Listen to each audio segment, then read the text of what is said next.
আজ আমরা সকাল সকাল বেরিয়ে পড়েছি সুরাতের উদ্দেশ্যে। আমার বাড়ি থেকে সুরাত প্রায় 3 ঘন্টা লেগে যায়। আমাদের প্রথমে বাসে যাওয়ারই কথা ছিল, কিন্তু যেহেতু আজ গণেশ চতুর্থী ছিল সেই জন্য খুব একটা বাস পাওয়া যাচ্ছিল না, তাই আমরা গাড়ি বুক করে নিয়েছিলাম। আমরা সুরাত যাচ্ছি পুজোর শপিং করতে।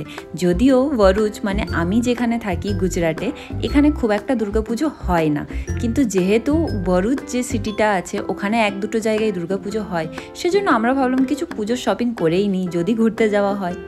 আমরা অনেক সকাল সকাল বেরিয়েছিলাম, তাই আমাদের একটু ভুক লেগে গিয়েছিল, আর সেই জন্য আমরা সবার আগে একটা হোটেলে দাঁড়িয়ে লাঞ্চটা সেরে নিয়েছিলাম। কেন কি, লাঞ্চ সেরে যদি তুমি শপিংয়ে যাও তো তুমি মন দিয়ে শপিং করবে। আর তোমরা তো জানো আমরা কোথায় যাচ্ছি, আমরা সুরাতের বোম্বে মার্কেট যাচ্ছি। বোম্বে মার্কেটে ঢোকা মানে বুঝতেই পারছো তুমি পাগল হয়ে যাবে, কন্টিনিউ তোমাকে শপিং করেই যেতে হবে। সেই জন্য আমরা সবার আগে পেট পুজোটা সেরে নিলাম, যাতে আমাদের শপিংয়ে কোনো প্রবলেম না হয়। আর এই যে দেখতে পাচ্ছ আমাদের ছোট্ট লিজি, এ কিন্তু পুরো শপিংয়ে পুরো জার্নিতে আমাদের সাথে ছিল। 12:30টার সময় আবার আমরা লাঞ্চ সেরে বেরিয়ে পড়েছিলাম। প্রায় সুরাত ঢুকবো হয়ে এসেছে। এই দেখো ফাইনালি আমরা পৌঁছে গেছি সুরাতের বোম্বে মার্কেটে। বোম্বে মার্কেটের এটা হচ্ছে নাম্বার 1 গেট, ঠিক আছে। এখানে অনেকগুলো গেট আছে, তুমি যেটা দিয়ে এন্ট্রি করতে পারো। আমরা তো নাম্বার 1 গেট দিয়ে এন্ট্রি করেছি। এর ভেতরটা হচ্ছে পুরো গোলক ধাঁধার মতো, ঠিক আছে। একবার ঢুকলে তুমি পুরো পাগল হয়ে যাবে। আর এই যে দেখতে পাচ্ছ চুকু, ও কিন্তু পুরো শপিংটা আমার হাজব্যান্ডের কোলে চেপে করেছে, আর আমার হাজব্যান্ডকে বিভৎস পরিমাণে পরেশান করেছে। আমরা ফাইনালি একটা দোকানে ঢুকেছি, অনেকগুলো দোকানেই ঢুকেছিলাম, কোথাও আমার সেরকম খুব একটা শাড়ি পছন্দ হচ্ছিল না। এখানে শাড়ি অতটা আমার ভালো লাগছিল না, কেন কি পুরো বিহারি স্টাইলের শাড়ি ছিল, সেই জন্য খুব একটা ভালো লাগছিল না। ফাইনালি আমি একটা দোকানে ঢুকে কিছু শাড়ি নিয়ে নিয়েছি। আর এই যে আমার হাজব্যান্ডকে দেখতে পাচ্ছ, ওর জন্যও ভাবলাম দুটো কুর্তা নিয়ে নিই। তো ফাইনালি আমরা একটা দোকানে ঢুকে ওর জন্য দুটো কুর্তো পছন্দ করে নিয়েছি। বোম্বে মার্কেটটা পুরোপুরি মেয়েদের জন্য, ছেলেদের সেরকম খুব একটা জিনিস পাওয়া যাচ্ছিল না। তাও একটা দোকান থেকে আমার হাজব্যান্ডের জন্য দুটো কুর্তা সেট নিয়ে নিই।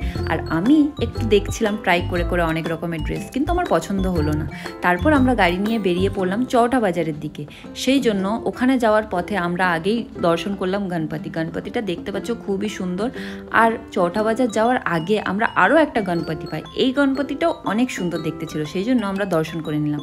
আর এই যে এটা দেখতে পাচ্ছ, এটা হচ্ছে সুরাতের চৌটা বাজার। এখানে তুমি সস্তায় প্রচুর জিনিস পাবে, যেরকম কলকাতায় আমাদের আছে সেরকমই এখানে আছে। এখানে হচ্ছে চৌটা বাজারে হচ্ছে ফুটপাথ টাইপের, এখানে তুমি প্রচুর সস্তায় জিনিস পাবে যদি তুমি দরদাম করতে পারো।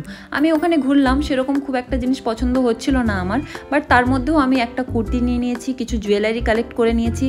আমার শাশুড়ি মা ওখান থেকে কিছু স্যান্ডেল নিয়ে নিয়েছে, আর টুকটাক সাজাগোজার জিনিস আমরা নিয়ে আবার রওনা দিয়ে দিলাম কিন্তু বাড়ির উদ্দেশ্যে।